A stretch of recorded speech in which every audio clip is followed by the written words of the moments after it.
Happy Thanksgiving, everybody. Last night I finished digging all of our sweet potatoes. I grow 8 varieties. I have 7 here. Some did better than others, and I stick lines in between them here so I can tell what is what. So starting over here, these are the main varieties. Korean Gold, this variety here, Murasaki. Some of these people are probably familiar with, some of you may not be. Myanmar, University Purple, Karagold, Lilac Beauty. A couple others that I grew that didn't do very good. Beauregard, which I don't really care anyway. I'm not really, you can get those anywhere, anytime. Scrawny, but I just want to show this. This is one that we like to grow, we like to eat. Really hard for us to grow. This is the Okinawa.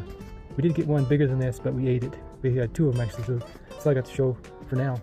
But the rest of them here are just pretty much the same. But the ones that performed the best were the one over here called University Purple. It's this variety right here. They're beautiful purple, really good tasting. The next was Korean Gold. These here. You've got these Korean Gold here. You've got these here. This is a nice bunch here. And then you've got a bunch here. Those are the University Purple I was talking about. Purple variety. This is a, I guess you'd call it a yellow variety. They're kind of yellow and they have like a goldish color in the middle. It's pretty cool when you cook them. Pretty awesome. Myanmar, this is a really good sweet. It's white. It did pretty well too, actually. Quite a bit. This one, the Murasaki in the past. There's one here, there's some here. There's a big one here. I'm not sure if I have a new variety or not because I started getting some that were dark color and yellow inside. And that's why I put these over here. I'm not sure what those are. But we weighed these up and we have 40 pounds. I'm happy with that. I think this is the most we ever had. And I grew these in buckets in various parts of the garden. So as you can see, the garden is pretty small compared to, you know, maybe a conventional garden, but this is Vegas. They don't have big backyards here. So I grew most of my sweet potatoes in buckets like this. I would say a lot of them.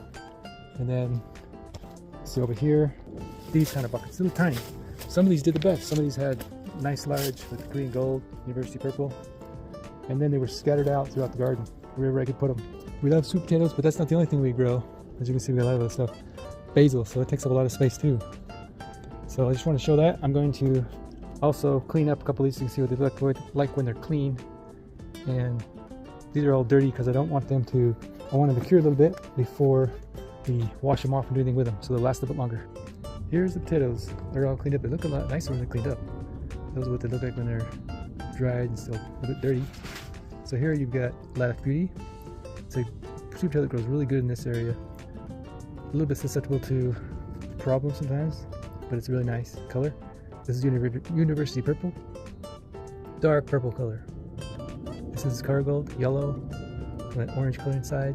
This is Korean Gold. It doesn't look that pretty on the outside, but it's beautiful inside. It's very delicious. Kind of a yellowish and a gold color in the middle. Cook it just right. This is Myanmar. It is another variety that's dark on the outside, but it's white on the inside. This is also dark. This is Murasaki here. I don't have a big enough Okinawa. It's Okinawa right there. So we're not going to cook it with these, but it's our favorite. But I'm happy with what we got this year. So we're going to cook these up for Thanksgiving.